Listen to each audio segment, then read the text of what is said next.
Today, we're diving into a pretty wild concept: how the precarious, constantly shifting nature of our modern macro-financial system acts conceptually a whole lot like quantum mechanics.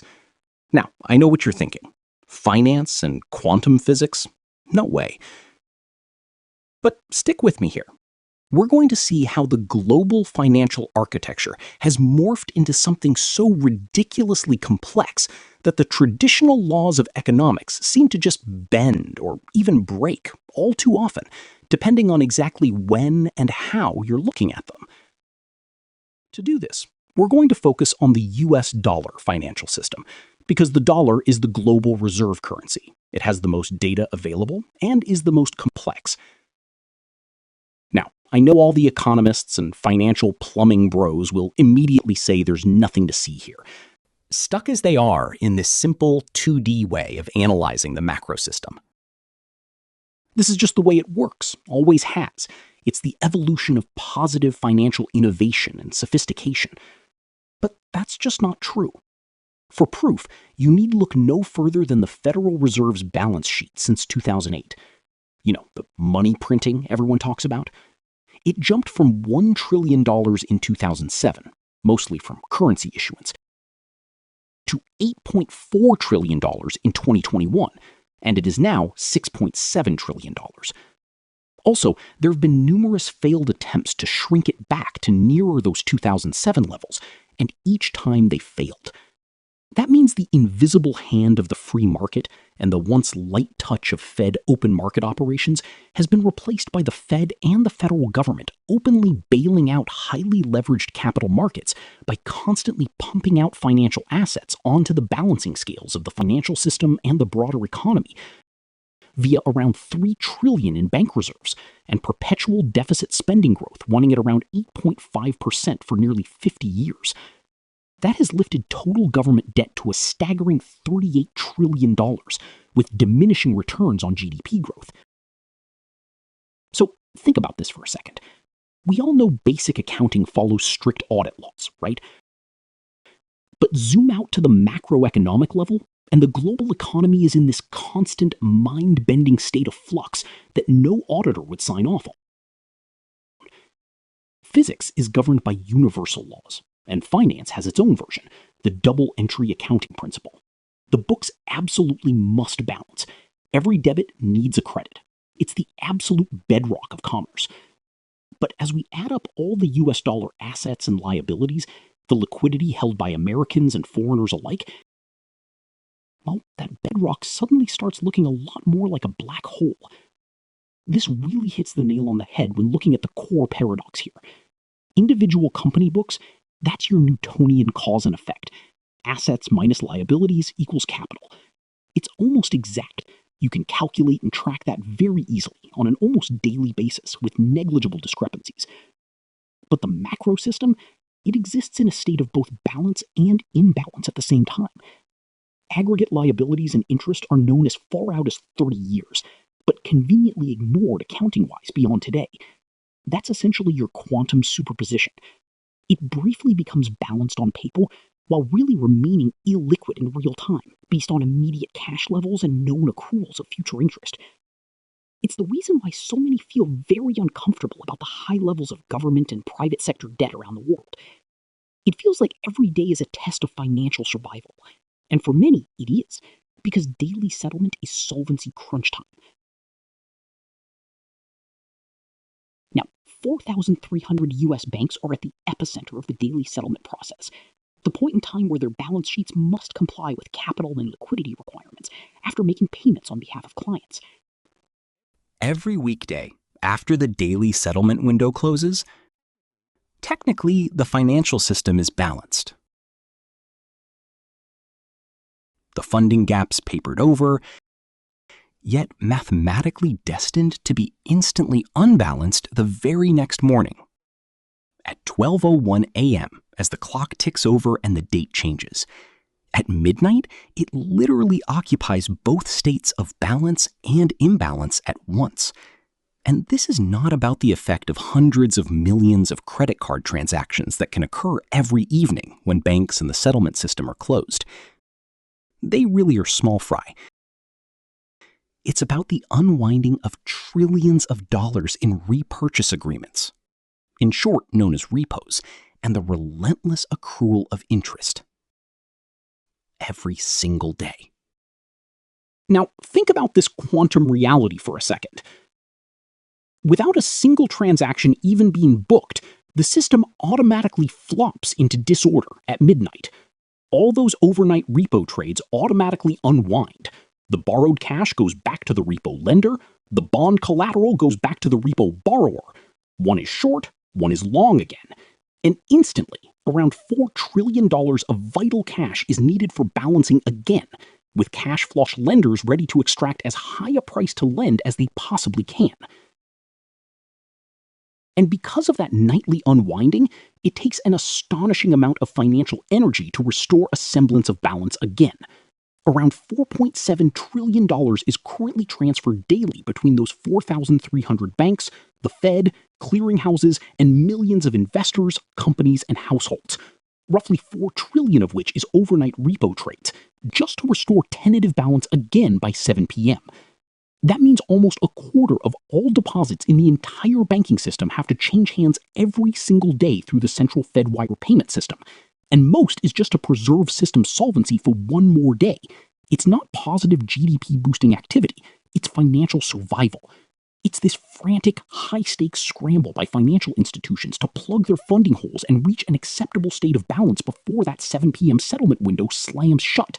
It's a crucial daily solvency check. Because if they fail, the stability of the banks and the credit system you and I rely on every day is instantly on the line. And let's be clear, it's not that there's a shortage of total capital, or wealth as some like to think of it.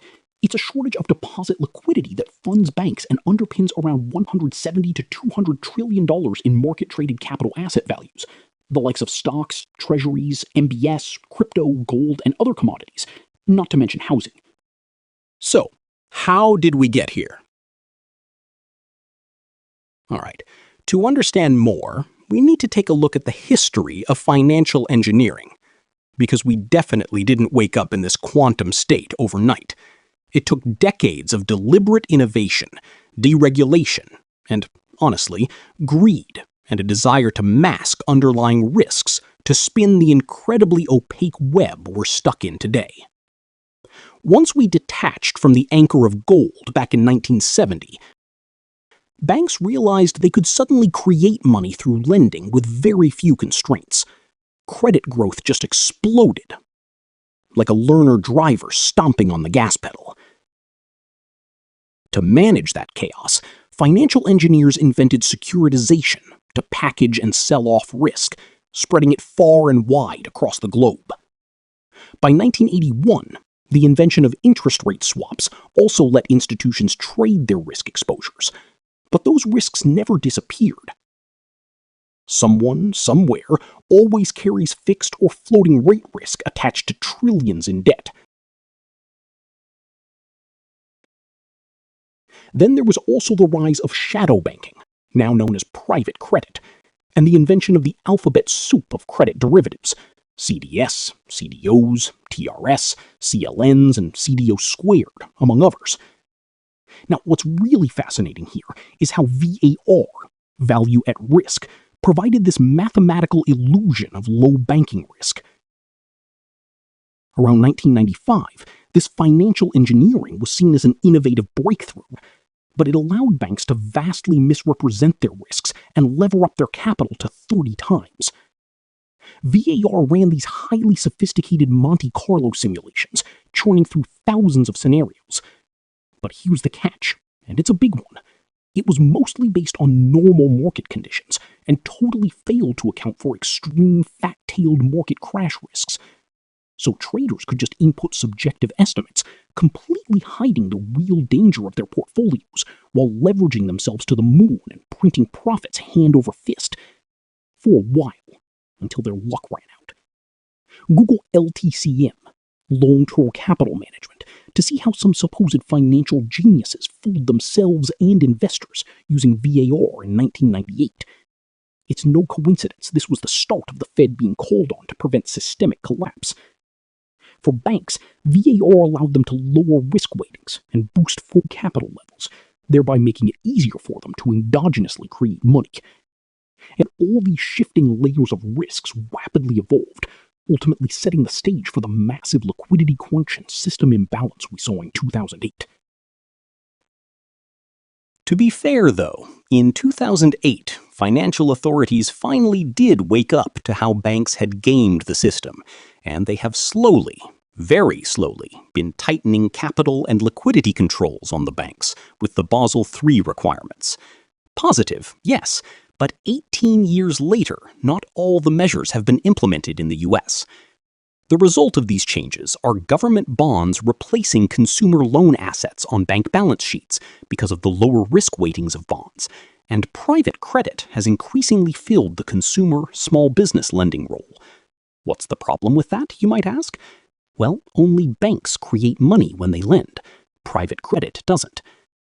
Let's actually break down the mechanics of a simple bank loan to see this in action. A lot of people still think banks just lend out existing customer deposits. Total myth. When a bank makes a loan, it uses its spare balance sheet capacity to simultaneously create a loan asset for itself and a deposit liability. The borrower gets a loan liability and a newly minted deposit credit to go spend. Just 4 simple accounting entries, while taking into account capital to asset ratios, and boom, brand new money is injected right into the global bloodstream, under the guise. Absolute perfect equilibrium. Private credit, on the other hand, really does just lend out existing deposits it has sourced from investors. There's no new money created, except indirectly if banks lend to the PC companies, which they are doing to some extent. But here's where the problems begin with both types of lending. The borrower's total liabilities are minimized as much as possible and pushed out as far as possible into the future, with 30-year mortgages and interest rate swaps. And as long as at least the interest portions are being serviced, lenders can pretend the debts are manageable. Interest rate management has become an industry of its own. To wrap your head around the sheer scale of what all this financial engineering created, just look at the total notional value of derivatives worldwide today. $846 trillion, according to the BIS. I mean, that number is almost too massive for the human brain to comprehend. Interest rate swap derivatives alone make up around half of that, and while the underlying credit is considered a tiny fraction of that number, the fact remains there are contracts covering hundreds of trillions to shift interest rate risk around.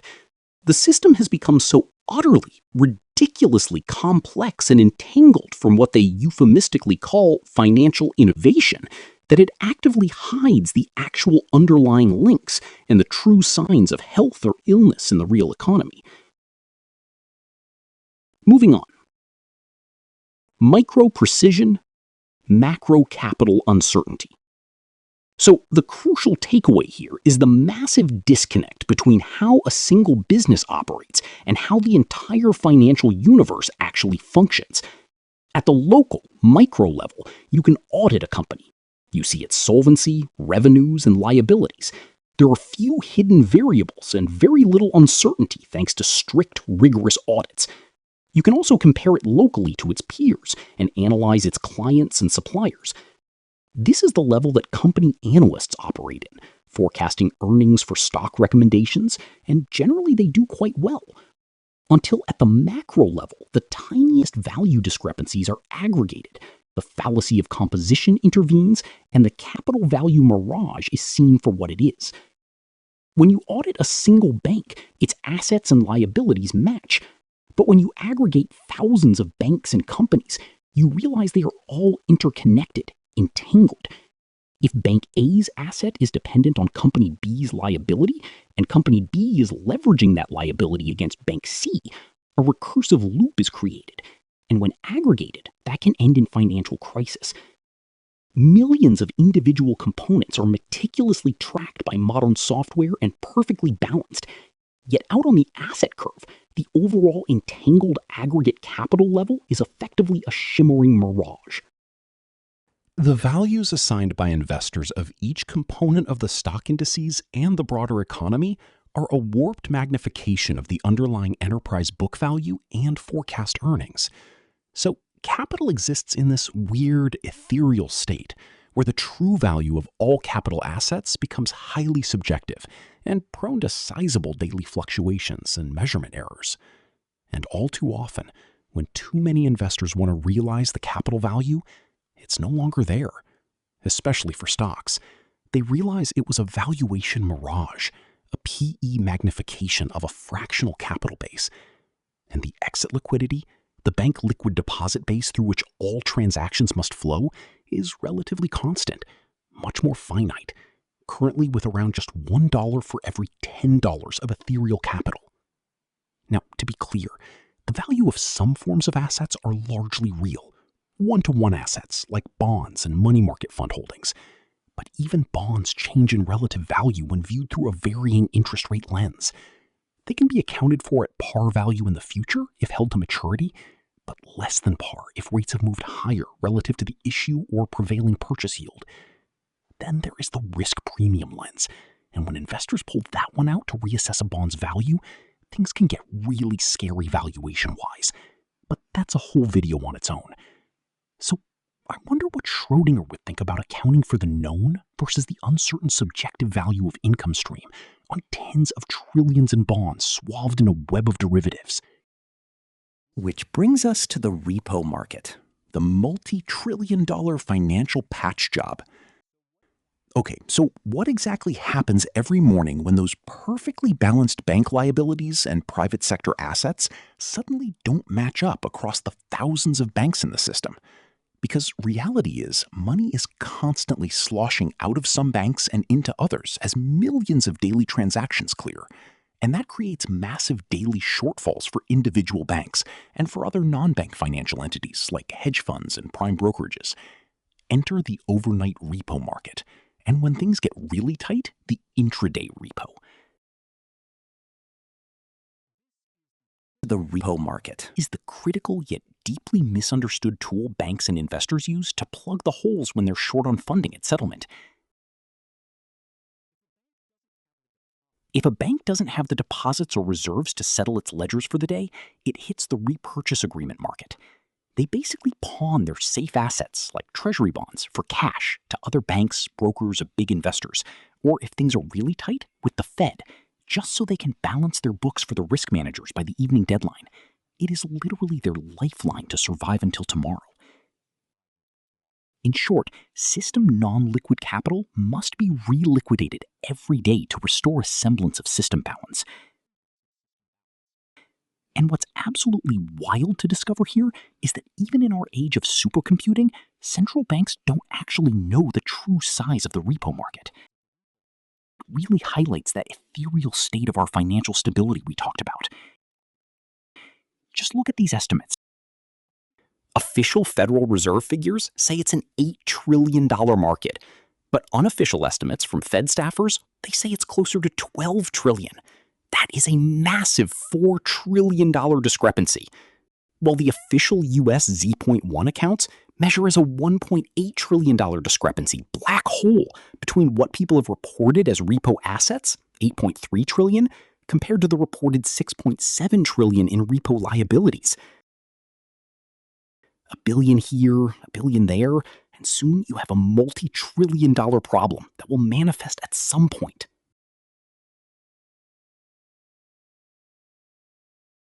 All right, final section, the cost of endless flux. You see, maintaining this hyper-complex system comes with a massive compounding price tag. You simply cannot exert that much financial energy every single day without tens of thousands somewhere agreeing to pay a financial toll by entering into debt and thereby creating money. There's no such thing as free money. There are always liabilities attached, and capital demands its interest. Every single day, while banks and capital managers are fighting tooth and nail to rebalance themselves and the financial system, a staggering $3 to $4 billion of extra interest liabilities automatically accrue on the trillions of dollars of outstanding debt. Now, sure, 3 to 4 billion might not sound like a lot compared to the hundreds of trillions in derivatives we just talked about, but it's a known, inescapable liability that piles up every single time the system resets at midnight. And that daily friction relentlessly compounds. We're talking over $1.2 to $1.5 trillion a year at the current overnight rate of 4% and mortgage rates of 6%. And yes, a small chunk of interest goes to depositors at month end, but the destabilizing net effect of the flows completely explains why we see such sharp, volatile spikes in balancing during month end and year end settlements. When this technical recognition of 1/12 of $1.2 trillion hits the books, the scramble for liquid deposits to settle liabilities gets even more intense. Sometimes, the system is literally on the verge of decaying into chaos. Repo rates spike, and nowadays, central banks are forced to step in and become incredibly interventionist, with more and more new interbank funding facilities, just to smooth the whole thing over for another day. We have only scratched the surface here on Repo, but it is so critical to the functioning of the financial system, we will do a separate video on it. So don't forget to like and subscribe if you want to learn more. Honestly, the reality of this hyper-complex global economy is that it's like a bicycle. It must keep moving, or it will topple over from the relentless accrual of interest.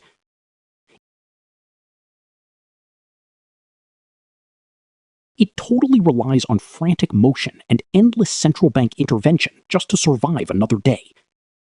Investors and monetary economists are so often mesmerized into complacency by the sheer complexity of the whole thing, just assuming the official monetary support will never fail. But the absolute truth is, this bicycle is constantly teetering. The very moment the forward momentum of the repo market stops, the entire intricate web of balanced assets and liabilities collapses. You don't believe me? Look what happened to markets and rates in 2020 with the COVID shutdown. It took a staggering $1.4 trillion in extra Fed support to prop the markets. So I'll leave you with this final thought to chew on the next time you hear someone talking about our stable global economy. If a system requires trillions of dollars to wildly change hands every single day, relies on immense unseen derivative markets, and automatically unwinds into relative instability at the stroke of midnight, are we actually looking at a balanced equation? Or are we really just looking at Schrödinger finance, hoping that when we open the box at 9 a.m., the economy is still alive and a major bank hasn't gone into bankruptcy? Every day, the financial system relies on trust and faith. If every depositor and repo counterparty decided to look inside the box at 9 a.m.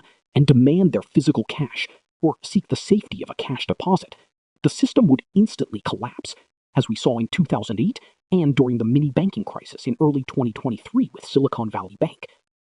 The system stays alive precisely because everyone agrees banks have until the 7 p.m. settlement deadline to verify it, and very few understand the quantum tricks used to get it there. Thanks so much for joining me on this explainer. Keep learning, keep asking those big questions, and I'll catch you on the next one.